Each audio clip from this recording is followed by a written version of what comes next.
আসসালামু আলাইকুম। কোনো সরকারই নিরপেক্ষ সরকার নয়। মানুষ তার প্রয়োজনে পরিবর্তন নিয়ে আসে। বাংলাদেশে সবচেয়ে বেশি শাসন করেছে আওয়ামী লীগ সরকার। শেখ মুজিবুর রহমানকে একটা সময়ে নিজের প্রাণ দিতে হয় নিজের স্বৈরাচারিতার কারণে। শেখ হাসিনাকেও দেশ ছেড়ে পালাতে হয় নিজের স্বেচ্ছাচারিতার কারণে, ফ্যাসিজমের কারণে। শেখ হাসিনা একমাত্র ব্যক্তি যে বাংলাদেশের সর্বোচ্চ শাসন করেছে। ওর উপর আর কেউ নাই। আর এরশাদ সাহেবও প্রায় ১০ বছর ৮ বছরের মতো বাংলাদেশ শাসন করেছেন। দিন শেষে কারাগারে যেতে হয়েছে, অসুস্থ হয়ে মারা গেছেন। অনেক শাস্তি ওনাকেও ভোগ করতে হয়েছে।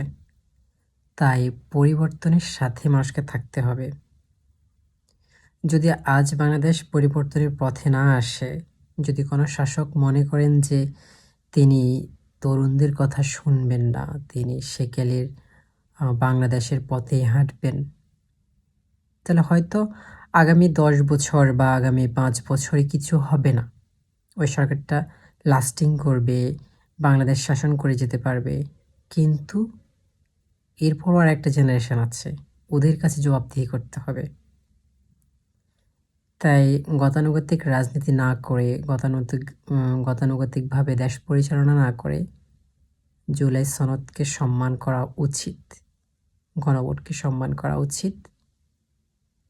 এই জুলাই কিন্তু বর্তমান বাংলাদেশকে নিয়ে এসেছে। নাহলে আজও শেখ হাসিনাই প্রধানমন্ত্রী থাকতেন, আওয়ামী লীগ বাংলাদেশে থাকতো। এটাকে আন্ডারমাইন করা খুব একটা সুবিধাজনক হবে না।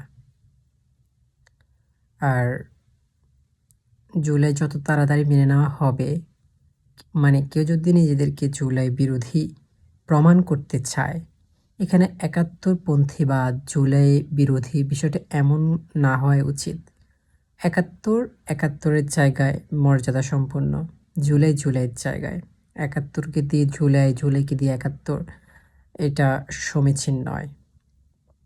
আপনারা যারা একাত্তরকে ভালোবাসেন ওরা জুলাইকেও ভালোবাসবেন, যারা জুলাইকে ভালোবাসেন তারা একাত্তরকেও সম্মান করবেন। এটাই তো, এখানে পক্ষে বিপক্ষ নেওয়ার কিছু নাই। পরিবর্তন মেনে নেওয়া উচিত, জুলাই সনদকে বাস্তবায়ন করা উচিত। না হলে জ্যানজি প্রজন্ম হয়তো চুপ করে থাকবে, ওরা হয়তো আর লড়বে না। কিন্তু এরপর আরেকটা প্রজন্ম আসবে, ওদের কাছে কী জবাবদিহি দেবেন? তাই খুব অনুরোধ থাকবে জুলাই সনদকে বাস্তবায়ন করা। জুলাই সনদের যে উপধারাগুলো আছে ওইগুলো পূর্ণাঙ্গভাবে পালন করা, বাস্তবায়িত করা, রূপায়িত করা। ধন্যবাদ।